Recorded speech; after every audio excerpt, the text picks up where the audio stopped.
अमरावती जिल्हा नियोजन समितीच्या बैठकीत पालकमंत्री चंद्रकांतदादा पाटील यांच्याकडून नेहमीच दुजाभाव केला जात आहे।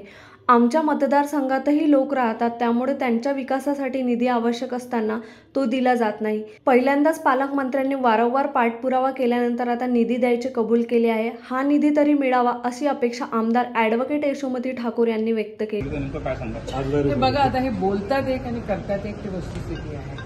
आज पालकमंत्री जरा चांगल्या मूडमध्ये होते म्हणून बरं झालं, नाहीतर त्यांच्याच पक्षाच्या लोकांनी जे काही नौटंकी इथे केली ती त्यांनी केली। आम्ही तर मुद्दे मांडत होतो, रेवसासारख्या गावाला पूर संरक्षण भिंतीसाठी पैसे पाहिजे हे मागच्या 2 वर्षापासून आम्ही मागून राहिलेलो, दिली नाही। आज जर अघटित घटना घडली तर जबाबदारी त्यांची आहे।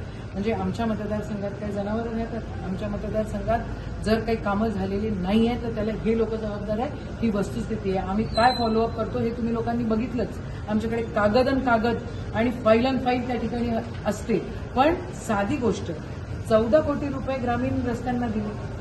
आम्ही पालकमंत्री असताना आम्ही 40 कोटी 45 कोटी देत होतो।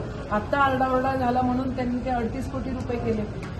तुम्ही गोषवारा जो देता तर गोषवारा नीटनेटका द्यायला पाहिजे, गोषवारा पण अस्पष्ट, हे सगळ्या गोष्टी ज्या नमूद केलेल्या पाहिजे। म्हणजे पहिली डीपीडीसी नाही आहे ना आमची, आम्ही दर 3 महिन्यांनी 6 महिन्यांनी डीपीडीसी व्हायला पाहिजे। एक तर एवढ्या दिवसांनी डीपीडीसी झाली, ठीक आहे। आज त्यांनी अग्री केलं आम्हाला देऊ आणि ते रेकॉर्डमध्ये पण आलेलं आहे, तर बघूया देत आहेत की नाही। रेवसा गावामध्ये पूर संरक्षण भिंतीसाठी आम्ही सातत्याने निधी मागत आहोत, मात्र पालकमंत्र्यांकडून निधी दिला जात नाही।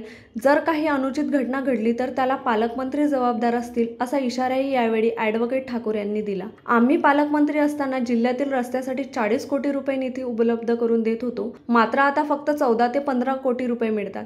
वारंवार मागणी केल्यानंतर आता पहिल्यांदाच त्यांनी 38 कोटी रुपये देतो असे सांगितले आहे। आता हे पैसे मिळाले तर निश्चितच जनतेसाठी काही कामे करता येतील, मात्र डीपीडीसी ही सातत्याने गरजेचे आहे। आता कितीतरी महिन्यानंतर डीपीडीसी झाली आहे। अमरावती जिल्ह्यातील आणि मतदारसंघातील विकास निधीसाठी आम्ही कसा सातत्याने पुरावा करतो याचे सर्व पुरावे आमच्याकडे आहेत। कागदपत्रे आणि फाईल यांचा ढीग जमा झाला आहे, मात्र पालकमंत्री आम्हाला नेहमी वाटाण्याचा अक्षदा लावतात। नेहमी आमच्याशी दुजाभाव केला जातो। आजही आम्ही आमचे मुद्दे मांडत असताना त्यांच्याच पक्षातील लोकांनी बैठकीत गोंधळ घालण्याचा प्रयत्न केला। शेवटी आम्हाला जनतेच्या विकासाशी मतलब असून त्या पलीकडे आम्हाला काहीही राजकारणात रस नाही, मात्र सातत्याने आम्हाला डावलले जाते। तरीही आम्ही जनतेसाठी निधी मागत राहू आणि भांडत राहू असेही ॲडव्होकेट ठाकूर यावेळी म्हणाले। Bureau news sting operation Amravati.